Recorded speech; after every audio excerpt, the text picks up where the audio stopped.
Alala ko.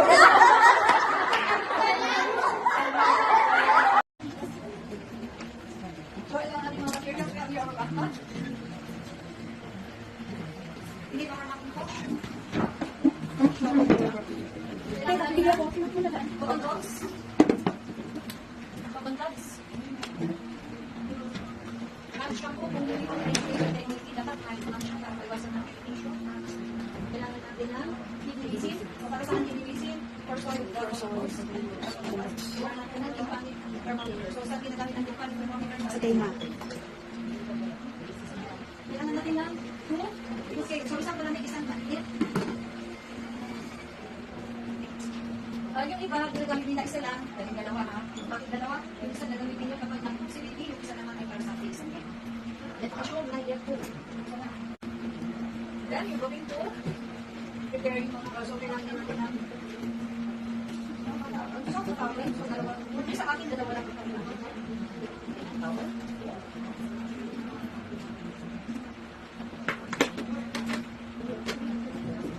Ito yung mga alcohol, ilagay mo dito para mas access.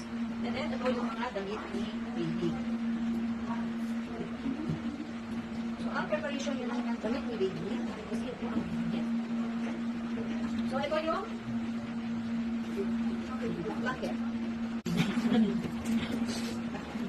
So, ito, yung second part, ilagay mo na yung bonnet ni baby. Okay. And then, yung clothes ni baby, mas mauna si short sleeves. Diba? Basta nasa loob si short.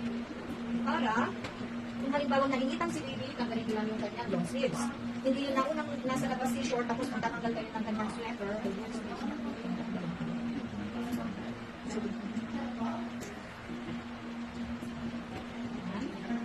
Tignan nyo, then you put the details. So, details para sa kamay. Tignan nyo, nabagay yung sa paa, may lagay yung sa kamay, yung sa kamay, may sa paa. So, there's a details.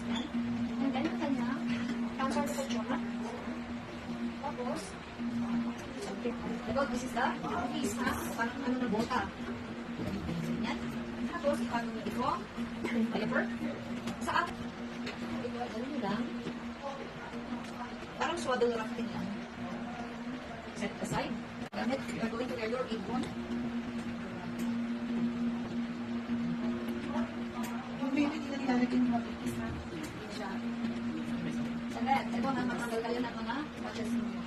Hindi ka din na nakawatch kayo na nagpapaligo. Mas yung sabi niyo po, then, ano talaga na? Ang, yung gaano kataas ang tubig ninyo, dati sa bangka ng 2 inches na. 2 inches na kasi hindi naman ibabagat si baby.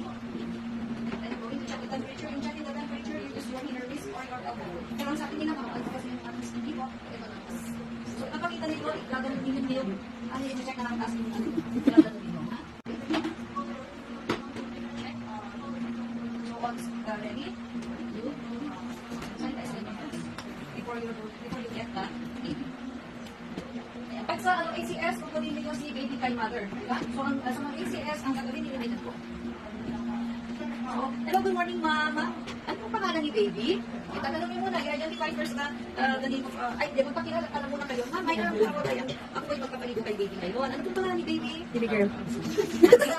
Baby Hansa. So, mag-schedule na po ni baby na maligo ngayon. Baka gusto niyo pong sumama sa akin para makita niyo po kung paano paliguan si baby. Kasi syempre nasa hospital, newborn, di ba? So, hindi alam ni mami, first time siya. So, pupunin na natin si. Sama po kayo, ma'am. Close, you draw down your close the door. Kung may aircon, patay ng mga aircon. Kung may fan, patay dito. So, ang una, gagawin natin is check out temperature. Using the tympanic thermometer, i-using na natin. Pwede mo natin ito, pwede hindi. Kasi ano sa naman pag-inis. Ano na? Alcohol.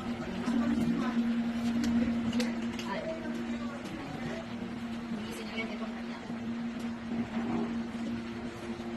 Paano pag maglagay ng tympanic ay sa kalabatan, ito ka? Ito ka na, down and back. Down and back. Isingin nyo, lalabas. Sabihin na, 36.5, normal. Pakita nyo na pinindot nyo. Pakita nyo, sabihin nyo rin na normal ang yan. 36 hindi sasabihin nyo normal lang. Tapos sabihin nyo, 36.7, normal. Then we're going to check on that kung si baby. Kung nag-cook si baby, you're never to wear your gloves. But linisin ito, then ikatong yun, ilagay yung diaper doon sa isang plastic bag, tapos itali nyo para hindi kalat. Kapag hindi naman, pag na-check, ay, hindi siya nag-poop. Sabihin nyo na hindi nag-poop para walang problema. Kung nag-poop, mag-wash it in ang hands. Then, nahin natin yung mata. We're going to dip the cotton balls here. Assist nyo, hapakan nyo niya. Again, we're going to clean from inner to outer tongues. Squeeze. Inner to outer tongues. Up, right? And, gagamitan tayo na soft towel for the face. Sa mga nilunay sa hospital, mga nilunay are going to use your cotton balls para sa face, ha? Mga nilunay, pero kung pag nasa medyo malaki na, gagamit na tayo na. More excess? Gamitin na yung sa akin. We preserve the tip of the extra gagamitin natin ang pagkakaya. So, forehead, down the cheek, up the nose, cheek, chin, forehead, cheek, down the nose, cheek, chin. Para diretso na, ha? Tapos kung mag-retreat ka, gagawin mo, tapos ko lang sa yung yes, diretso. Sigurista. Kalahati lang, di ba? Forehead, chin, up the nose, cheek, chin. Tapos ibagdat mo, forehead, cheek, down the nose, cheek, chin. And then, ito, gagamitin mo, pack right, pack right. Then sa ears, kanina hindi siya ears. You do not your eye-fold. Eye-fold. Inner outer back. Inner outer back. Back right. Ganito yun. Ay, ginawa mo ng backward face. Sorry, nakalimutan ko na. Then, kailangan natin siya kung sige, so sa category ko kay baby, yung isang kamay nyo ang magtataas dito sa kanya. Okay? You slide yun ang hinatag, paganyan, and you carry the baby in the football. Magpaganyan siya. Again. Tapos, your dominant hand game mo, gagawin, slide nyo yung isang kamay. Dapat ay mas mababa yung head baby. And then, of course, ay dapat over the ears of the infant para hindi malagyan. Touch siya. Okay? Gently massage. Rinse. Up-dry. Then, tanggal na ng damit. So, yung sa damit nilili, ang unahin natin, upper, lower. Upper, lower. Lower mo na nila kasi hindi namin si baby. And make sure na lagi nakatakip si baby pa. Pag-treat the daddy as a real baby. Iwan niyo muna yung diaper kasi baka bigla siyang baby.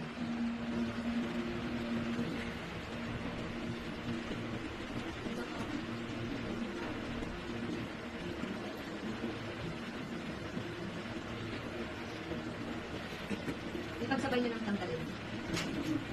At talagang baby ko mas pati. Over the part pa na ang mga expose. Ang baby, yan na ito. Sabi ko si baby, ha? Ang baby. Ano na ka? Oo, mga ganun. Kawitan naman si baby. Diaper you just roll it.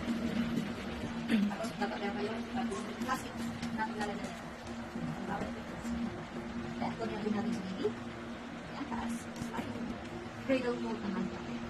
So, ayan, yung kanina ay football mode. Ito ay cradle. Tingnan natin si baby.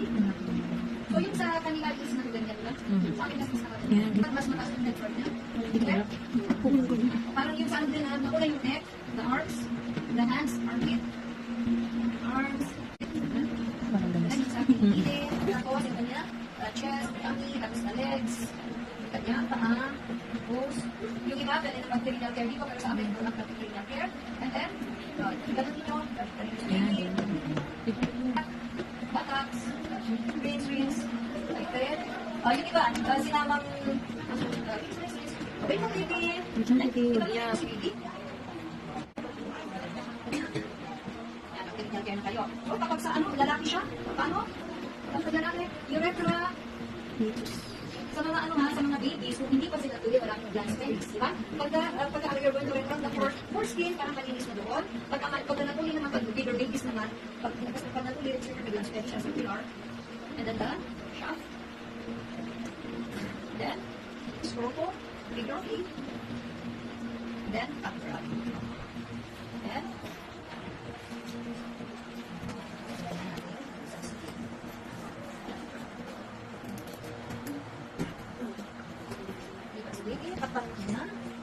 discard. Ulit. Yes. Kasi nakita mo si baby. Diba? Dapat alam niyo magawin ng diaper. Kasi wala nang pagdikit. So, habang over that, and then sa bonnet, para hindi nalilin si baby. then we can now put the upper. Yung mga upper niya.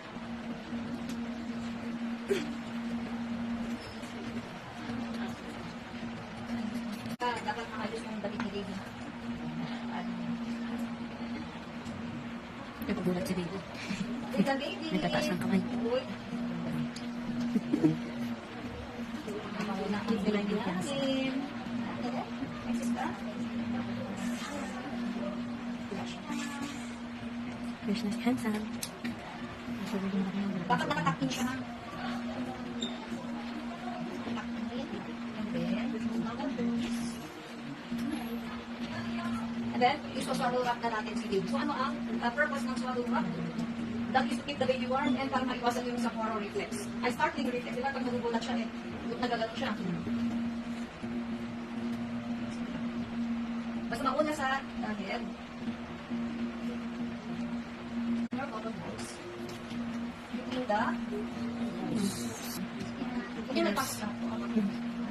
Start. Then you're going again between the ears. So, kung hindi sa kanya, hindi mo kailangan ipasok na. Dito lang naman siya sa outfit. Hindi na kailangan yung back. Kasi then we're going down to recheck again the temperature. Since nalinis nyo naman ito kanina, bago kayo nagpaligo nung kanina na i-disinfect. So, kung lagyan na 36.5, normal, tapos linis mo ulit. And pwede na nagbigay tayo honey. So, sa healthcare, bigay nyo si baby tayo honey para ready to feed. So, mami, ano na po si baby, pwede nyo na po siya padirehin. Pag sa mga CG, ibabalik nyo si baby sa crib. Ha? Pag kinuha nyo rin, sa mga CG, kukunin nyo si baby sa crib kasi kayo mag-aalaga. So, pag ibabalik nyo si baby sa crib, make sure that safe ha, walang mga extra mga kilos, walang extra mga blankets doon, may suddenly pag-at syndrome, na hindi mo alam bakit nila na namatay ko sa likabunan siya. At sa akin nila, naglalagay na ng gift kasi kita mo siya. So, pag nagiging na, you do na your aftercare, mga ginamit natin po ng so, syempre, you start sa akin. And reset.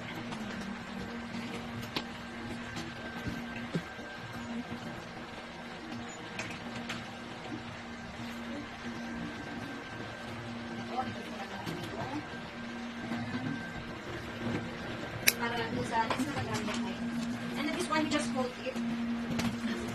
Pag yung sobrang ayos kasi yung susunod anak, ayos.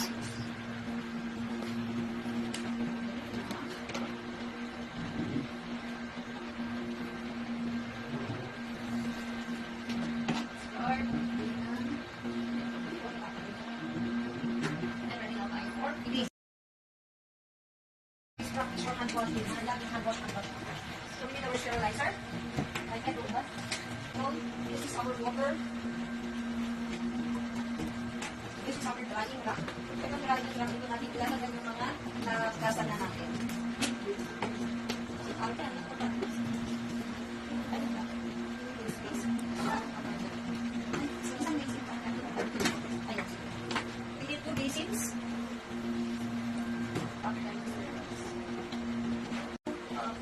Siyempre, ito nga mag-wash muna ka ito. Then you're going to separate the bottle parts. This is your cup, PE80. This is your cleaning bottle. This is your nipple or tip, PE80. This is your ring. First, kailangan din natin ang ating spatula, our palm, our bottle brush, and our nipple brush. So ito, kapag may mga residue, diba, you just rinse it in running water. Pag ano naman yun, rinse in running water. And then you're going to transfer it in a water with hand soap. Anong need naman na warm water na kasi pag nag-rinse na kayo, wala naman na diba? So ang importante dito is water with mild soap. Pag ganito namin ng mga choy, mga additional nature. So, hand soap lang. Rinse. Rinse. Rinse. Rinse. Discard. Pakita nyo na nag-discard kayo. Going to clean. So we always starting from the cleanest to the dirtiest. So saan ang cleanest? Sa loob, di ba? So mas maganda yung ay, para tayo sa natin. So, yan. Tapos, dito rin sa kanyang rim. Brush. Cleanest to the dirtiest.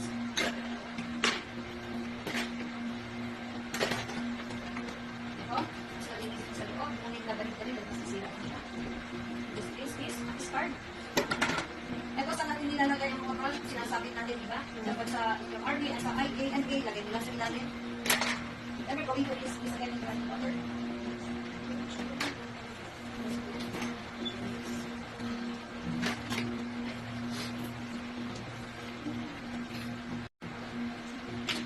Rinse, I discard. So while waiting na ma-air dry, we're going to prepare our sterilizer. Madumi ang tipo natin, so dapat ito ang tama. Remove this one. Ito, tubig na.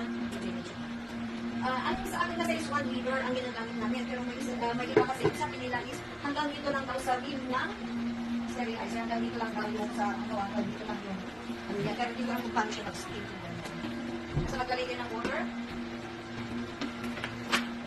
Then, syempre, ano na yan, huwag yung muna isasaksak. You wash again your hands. Tapos, pwede na kayo magtatay. So, yung mga maliliit dito, pwede mo kumakan dahil hindi ka pa siya sterilize. Ito. Kasi malalaki dito sa baba. Ito, dito sa taas, dahil ito yung kukunin natin. Dito yung kukunin natin. And then, suman, this part dito sa baba. Cover. Saksak. Switch it on. Start. Or this side. So, while waiting, iba sabi, 8 to 10 minutes, kapag electric naman isang naman siya mag-on. So, while waiting naman na, sterilize ang ating mga bote, you're going to prepare now your water for tuwan your milk. So, ipapakita nyo na naglalagay kayo na, tubig na, dun sa ito na, switch on, kung kayo on, and then, ito, start na. Since sumawag na rin kayo, wash your hands, and then you're going to prepare your drink. Pwede yung paglalagyan natin ang kanibis na sterilize na, and kailangan may pakitin tayo kapat. Then, you're absolute, you're going to keep you check your formula. You check the expiration of your formula.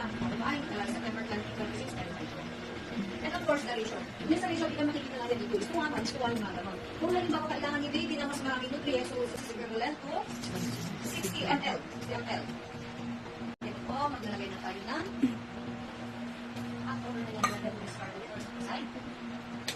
so, wash your hands. Get your phone. Oh, make sure na hindi tatalsik yung mga bote dito, mga -5 yun. And it should be upside down. Pagdating siya para tumulong ka. And this one, itong rin, ilagay nyo na dito sa dito. Pwede nyo kawakan ito nyo lang.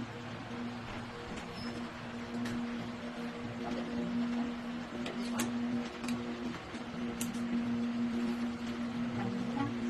And you, hindi yung tubig. So, then, nag-wash. So, gamitin ang tong, ha? So, mauna ang tubig bago ang milk. 60 ml.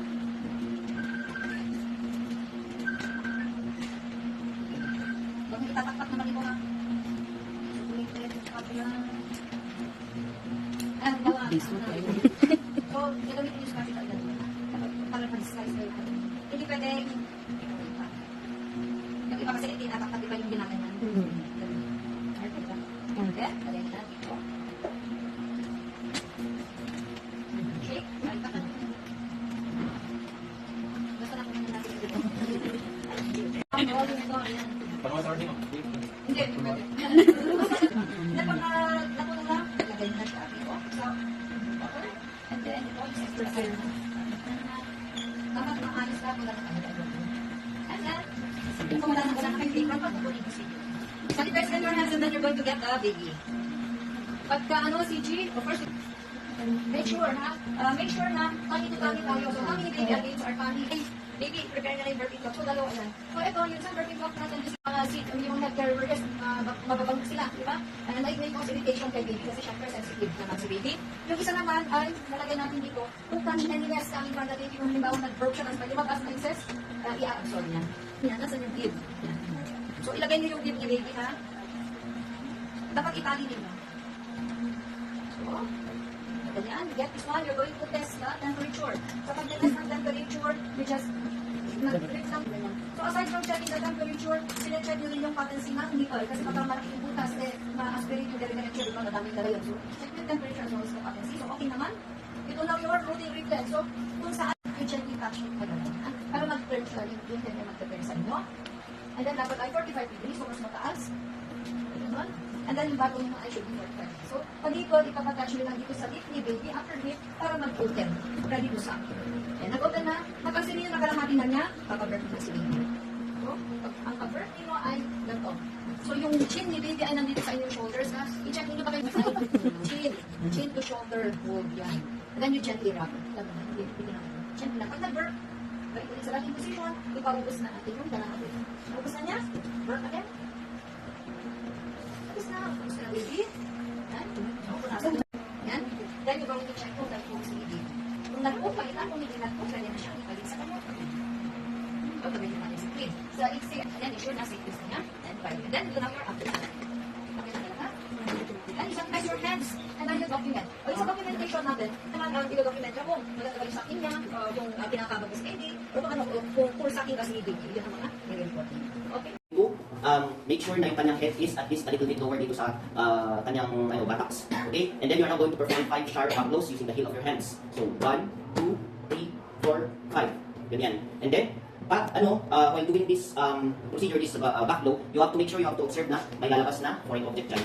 Okay, ngayon pag once na hindi pa rin lumabas, the second thing that you're going to do is, babaliktad na naman si patient on the other lap. So, ganyan. Okay? May mga iba ang ginagawa nila dito rin banda. Pero para mas madali na lang, meron din naman yung isang lap dyan. Ganyan din nyo. So, you are going to make sure na ang kanyang head is supported and you are now going to perform chest thrust. Doon kasi sa infant CPR, pa ganyan or pa ganyan. Pero pag dito, ganyan na.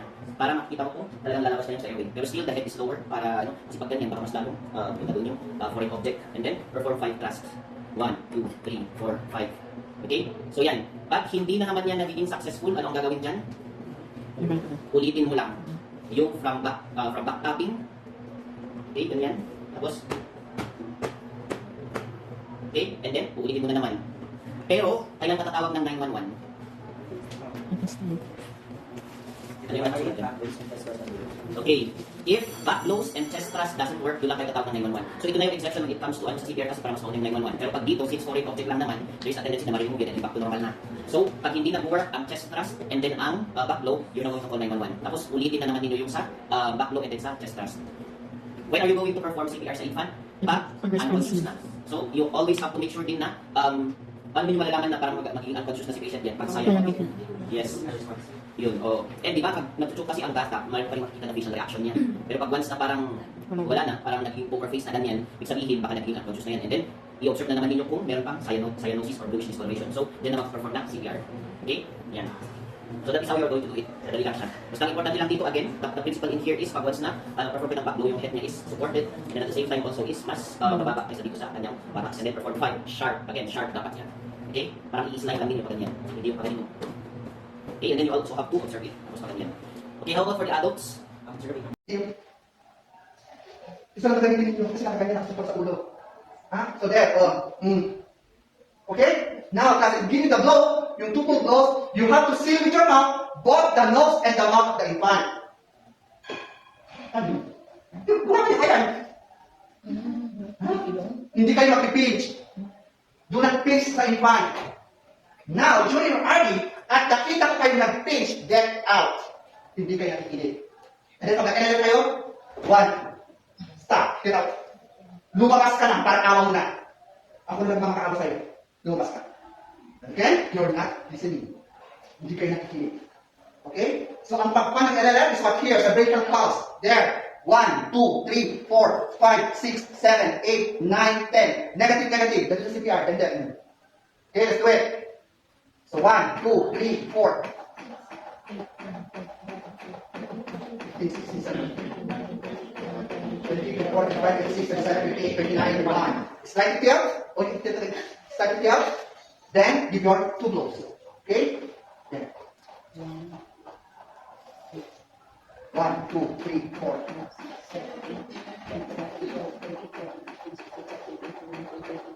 23, 24, 25, 26, 27, 28, 29, 2. 1, 2, 3, 4, 5, 6, 7, 8, 9, 10, 12, 13, 14, 15, 16, 17, 18, 19, 20, 22, 23, 24, 25, 26, 27, 28, 29, 3. 1, 2, 3, 4, 5, 6, 7, 8, 16, 17, 18, 19, 20, 23, 24, 25, 26, 27, 28, 29, 4. 1, 2, 3, 4, 5, 6, 7.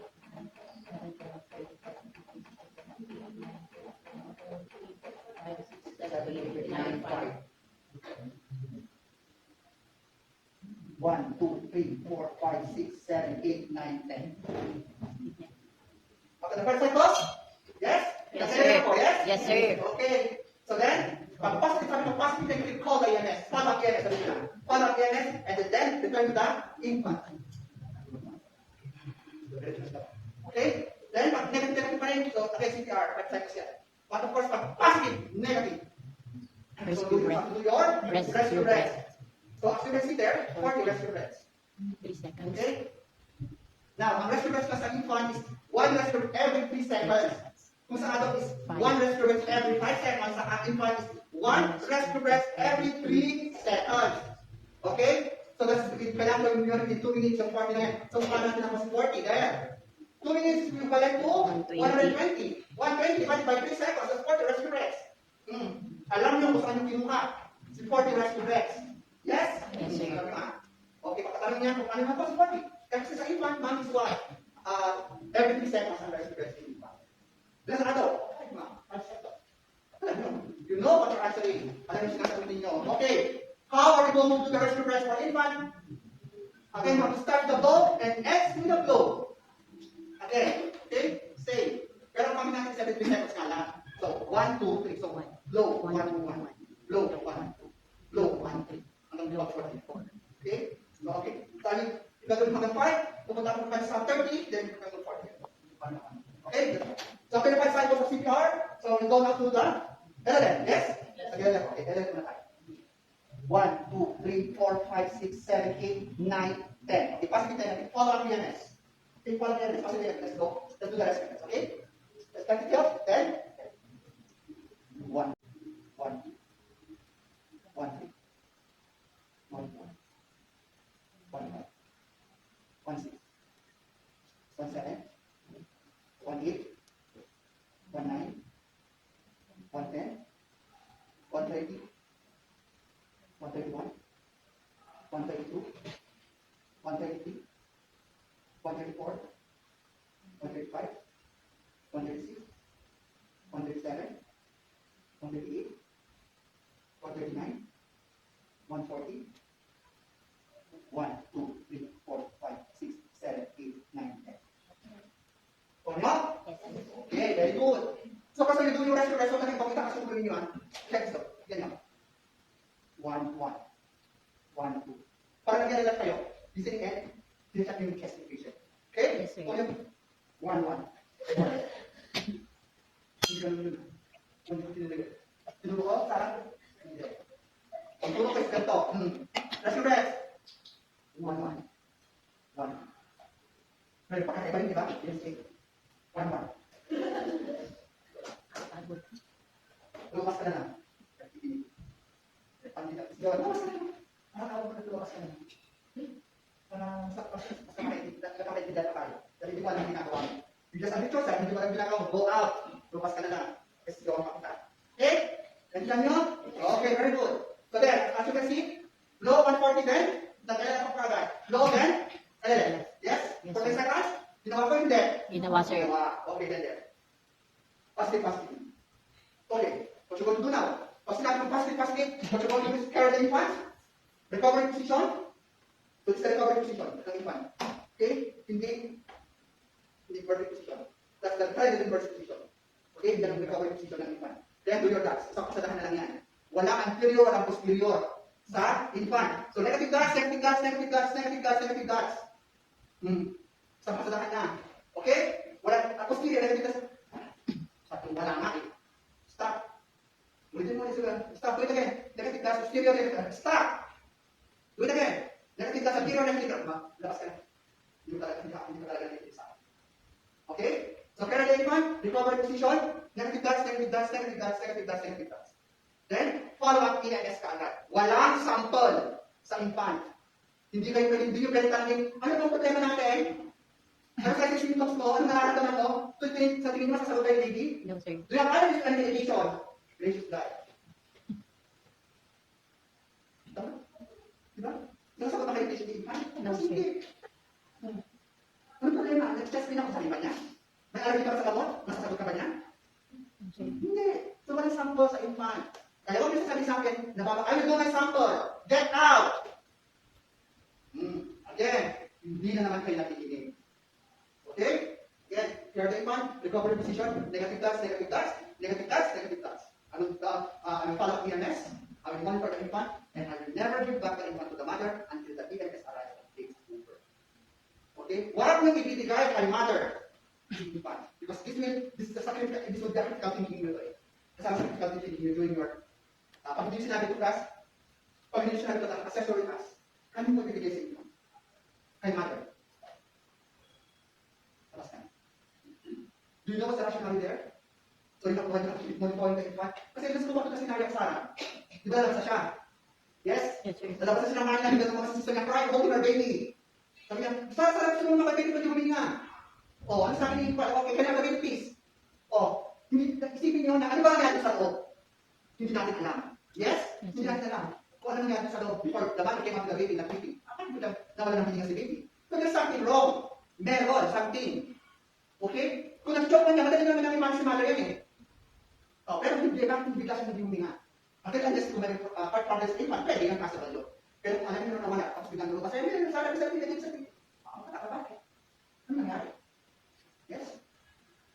Hindi pala, ang mother pregnancy sinakay niya. Kasi ang consultation siya, lumabas siya rin. Yes? Hindi nila, hindi nila. Pero ang tayo sa issue na yun. Ang important is what? We're going to monitor the infant, and we will never give back the infant to the mother until the EMS arrives and takes over. So, sa EMS nyo, ibibigay sa infant. Okay? Sa EMS, hindi kay mother. Now, depende na kay EMS kung ibibigay yan kay mother. Pag dahil ito hindi, kailangan madalas infant sa hospital for further evaluation.